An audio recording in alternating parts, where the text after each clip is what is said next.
Granger 5 family, this is Jeff Granger checking in for another episode of Insurance Insights. And today we're going to talk to you about your liability limits. I personally believe your liability limits are the single most important part of your policy. Why do I say that? Most people call and think that, when they get insurance coverage, they want to make sure that their car is fixed if they're in an accident. That's an important part too. But we live in a very litigious society. People sue for anything. I mean, think about it. Someone sued the other day because the coffee was hot. You go to buy hot coffee, it's hot. I mean, you burned yourself. That's on you. But hey, we live in a society where people sue all of the time. So having your liability limits in place that fit you and your lifestyle and where you are at the current time makes the most sense, because the insurance companies are only liable to pay out up to your insurance limits. Anything above that, you might be responsible for as the person that caused that accident. So let's look at it this way. In the state of Virginia, your liability limits are the state minimum requirements are 25, 50, 20. Okay. So what does that mean? The first number is per person. The max the insurance company will pay out per person is $25,000. Second number is $50,000. What does that mean? That's per incident. The max the insurance company will pay out in any one incident is $50,000. The last number is property damage. The max the insurance company will pay out if you hit a tree, you hit a house, you hit a pole, you run through a fence. Those are all someone's property. So the max the insurance company will pay out with that is $20,000. Now, again, those are the state minimums. You can go above that.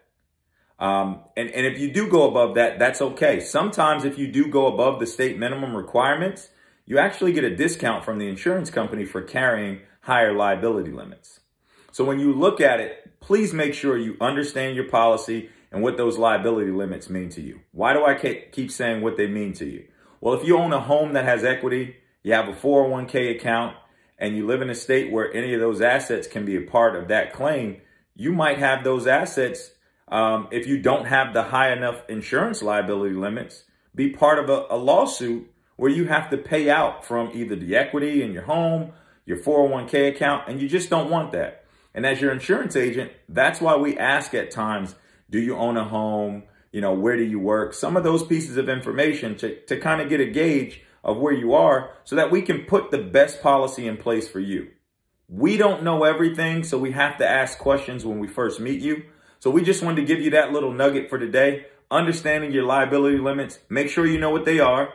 Per person, per incident, property damage. If you know what those things are, make sure that when you ask your agent, hey, are these limits high enough? Ask yourself, are my limits high enough? If they don't feel like they are, try and raise them up. Sometimes it's better to pay $10, $15, $20 more to have the right coverage for yourself. Don't cut corners. My coach used to always say, if you cut corners, you'll always go in circles. I don't know what that means, but it sounded really, really good. And it kind of makes sense. Ultimately, guys, thank you again for listening to us. Please go follow us on Instagram at Granger Financial. Give us a call in the office, 866-973-1128. We'll post this to IGTV and also our YouTube channel, youtube.com/Granger Financial. Last but not least, you can shoot us an email, info@grangerfinancial.com. We'd love to hear from you. Have a great day, guys. See you tomorrow.